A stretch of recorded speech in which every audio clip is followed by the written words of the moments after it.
Los corsarios de Heimdall. Somos un grupo de veteranos comandantes que dedicamos nuestro tiempo y esfuerzo a la protección y cuidado de nuestro hogar, de nuestras familias. Luchamos sin temor. Comerciamos sin escrúpulos. Exploramos lo desconocido. Investigamos lo imposible. Nunca nos rendimos. Todo con el único fin de descubrir la verdad oculta en la galaxia. Quizás hayas escuchado historias sobre nosotros. Algunas eran ciertas, otras quizás no. Solo aquel que es un verdadero hijo de Heimdall puede acceder al verdadero conocimiento del códice y descubrir así nuestros secretos. Corsarios, guardianes, viajeros, descubridores. La 19ª Orden de Protectores de la Humanidad nunca rehúye ante el peligro. Lee nuestra historia, investiga los grabados y quizás puedas encontrarnos. Que la luz de Heimdall ilumine tu camino. Que la luz de Heimdall ilumine tu camino. Que la luz de Heimdall ilumine tu camino.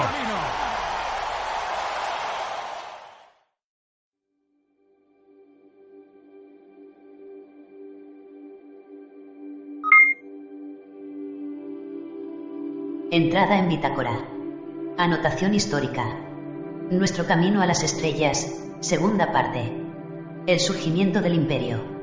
Firma tonal del comandante Lobo Estelar, vicealmirante de flota, corsario de Heimdall. Comienza transcripción automática de ficheros encriptados y verificados.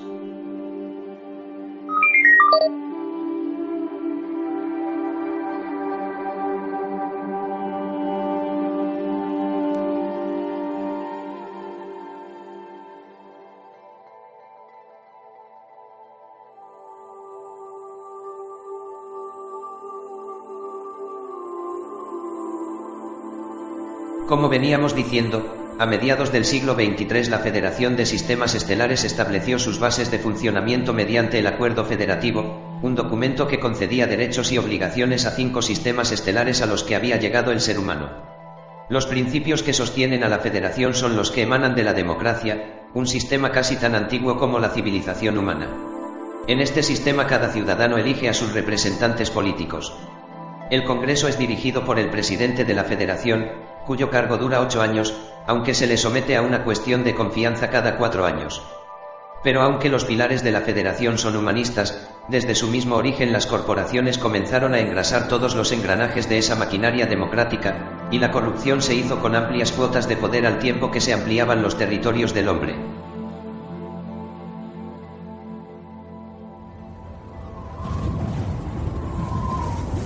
El año 2290 se declaró al planeta Marte completamente terraformado. La técnica empleada se había iniciado 100 años atrás con la instalación de grandes generadores de hidrógeno en la superficie del planeta. El hidrógeno reaccionaba con el hierro de la superficie marciana, generando agua que poco a poco se fue acumulando. La atmósfera también fue modificada, y se añadió amoníaco procedente de los asteroides cercanos que contribuyó enormemente a su calentamiento. Una vez se consiguieron grandes cantidades de agua líquida en la superficie, fue relativamente fácil comenzar a volcar oxígeno a la atmósfera.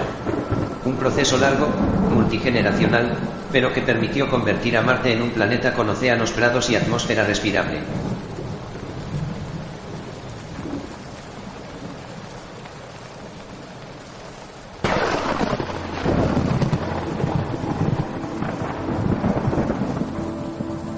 Para ese momento, finales ya del siglo XXIII, la Federación ofrecía el doble rostro de sus conquistas y logros. Debajo de este rostro de éxito se escondían unas raíces que cada vez eran más hedonistas y débiles. Este es el tiempo que vio nacer a una de las más grandes exploradoras de la civilización humana. Marlene Duval, nacida en el corazón de la Federación a principios del siglo XXIII, creció viendo cómo esa sociedad desdibujaba sus auténticos valores. Nacida en una familia con amplios recursos, organizó una expedición sin un destino claro, pero cuyo propósito era alejarse lo máximo posible de la civilización humana y establecerse. De esta forma el convoy espacial que había conseguido liderar Marlene, entró en el sistema Achenar en 2292.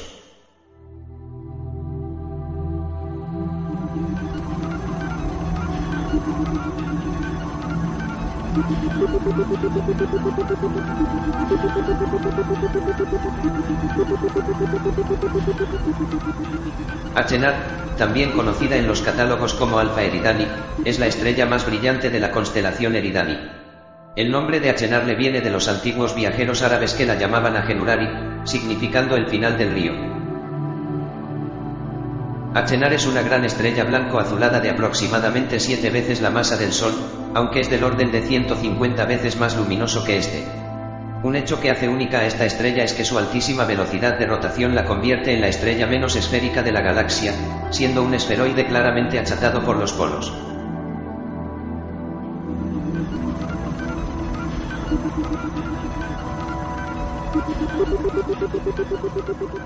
Cuando la expedición de Marlin llegó a este sistema, sus sensores captaron rápidamente los datos de los mundos que los componían. De igual forma que en otros sistemas, detectaron planetas rocosos y cargados de recursos metálicos y grandes y majestuosos gigantes gaseosos. En torno a Achenar 6, un gigante gaseoso de clase 3 según la clasificación de Sudarsky, encontraron 4 lunas. 2 de ellas tenían altas posibilidades de terraformación, pero la más externa de ellas, la luna 6 Delta, tenía las características ambientales de la Tierra. Su atmósfera, con casi un 21% de oxígeno y un 77% de nitrógeno, era simplemente perfecta. Esta luna era casi el doble en tamaño al planeta Tierra, por lo que su gravedad se disparaba a las 1.4 G. La temperatura de su superficie estaba muy influenciada por las corrientes mareales que provocaba el gigante gaseoso, siendo un poco superior a la terrestre y dando unas condiciones tropicales a la luna. De hecho, había grandes zonas oceánicas y selváticas.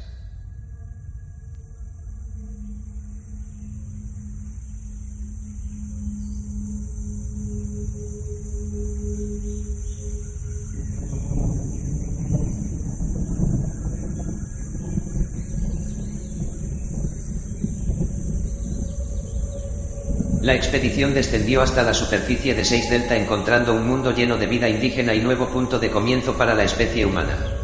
La gravedad de la luna al principio les resultó incómoda, pero con el tiempo acabó modelando la fisonomía de aquellas gentes, volviéndolos un poco más bajos pero indudablemente más recios y fuertes que la media humana.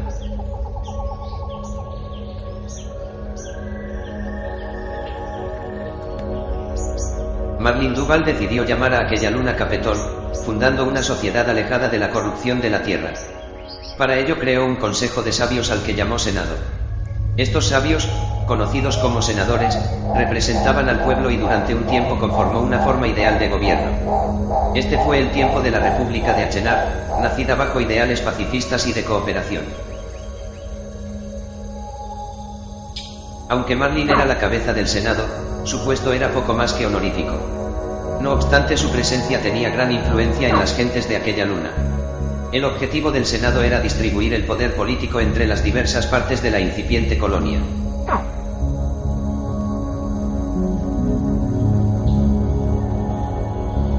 Cuando los colonos comenzaron a explorar la luna de Achenar 6, descubrieron unas extrañas criaturas que se movían por las zonas pantanosas, escarbando el fango en busca de alimento. Las denominaron Madlarks, o rebuscafangos. El pintoresco nombre hacía referencia a una figura del siglo XVIII, los Madlarks, que eran personas de baja clase social que sobrevivían rebuscando las basuras que arrastraba el Támesis y que las aguas depositaban en las riberas. Su comportamiento parecía inteligente, pero aún no había habido tiempo de desarrollar ningún estudio serio sobre el asunto. Marlin nunca pudo conocer la verdad sobre los Madlarks.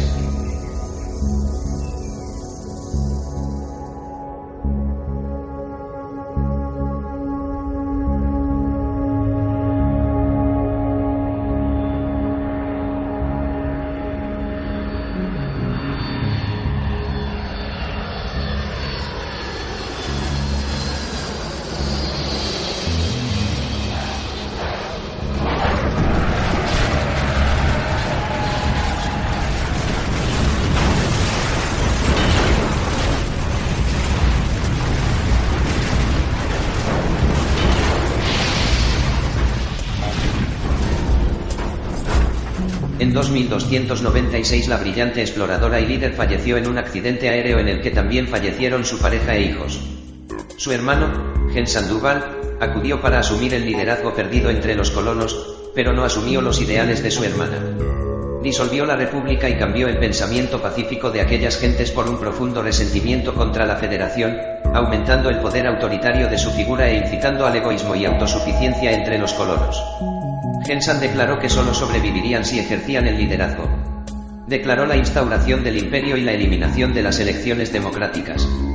Las familias, de forma hereditaria, irían asumiendo las cuotas de poder. En 2320 Gen Sandoval fue coronado oficialmente como el primer emperador de Achenar.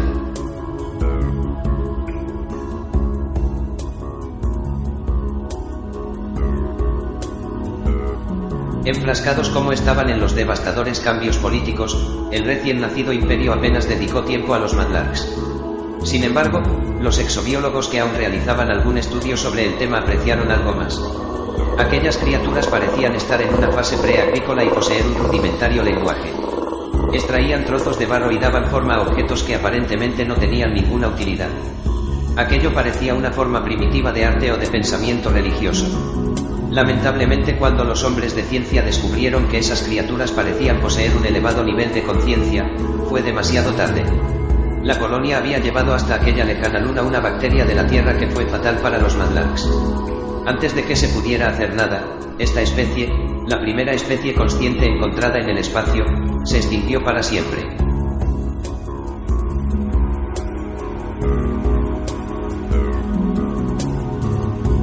El Congreso de la Federación, que hasta ese momento había ignorado por completo al sistema Achenar, se mostró absolutamente indignado con la gestión realizada con los nativos de Achenor 6 Delta. La Federación acusaba directamente a Gen Sandoval de genocidio, insinuando implícitamente que el autoproclamado emperador había ordenado el exterminio de esa especie para facilitar la terraformación de la Luna. Aquella fue la excusa perfecta ante la opinión pública para someter a un sistema que se había declarado en rebeldía.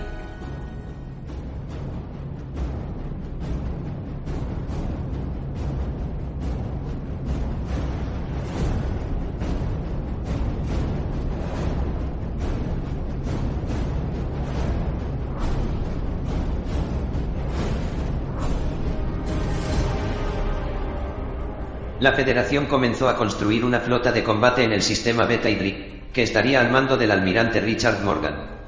Aquella, que fue la primera operación bélica a gran escala y a larga distancia desarrollada por la Federación, sufría enormes problemas logísticos.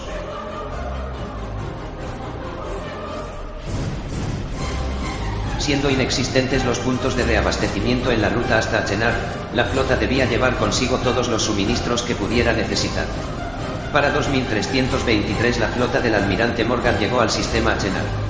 El almirante sabía que no podía esperar refuerzos, que todo debía basarse en un único y devastador ataque, ya que el tiempo solo podía favorecer a los rebeldes. Estos disponían de los recursos y alimentos de su luna y el tiempo jugaba a su favor.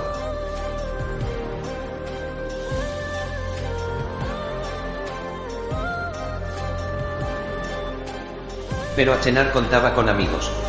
Un traidor a la Federación advirtió al nuevo imperio de la llegada de la flota federal, por lo que tuvieron tiempo para preparar una emboscada. Utilizando la célebre e infame formación de manada de caza, las naves imperiales atacaron inicialmente a la flota federal y posteriormente a su línea de retaguardia, la que poseía el exiguo reabastecimiento del almirante Morgan. Durante todo el año 2324 el almirante Morgan trató de establecer una cabeza de puente en algún punto del sistema, con escaso éxito. Los ataques de los imperiales eran constantes, desbaratando cualquier pequeño éxito. El continuo desgaste afectó a las fuerzas invasoras. En 2325 Achenar contraatacó con fuerza en la que hoy es conocida como la Batalla de la Liberación. Durante esta batalla, cada una de las naves de Achenar, sin importar si eran civiles o militares, se sumó a un ataque conjunto contra las fuerzas de la Federación.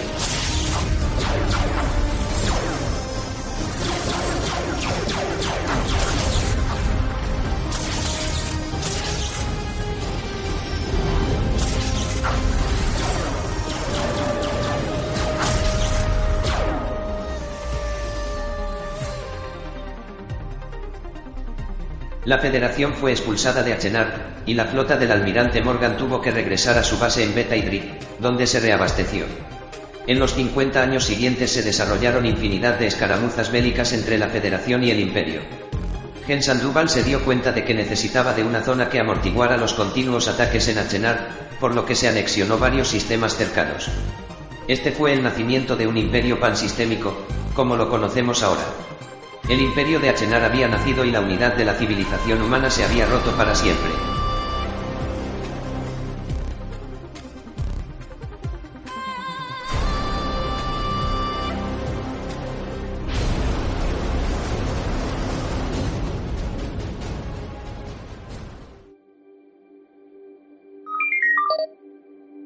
Fin de entrada. Restableciendo niveles de seguridad en Bitácora. Cerrando sistema.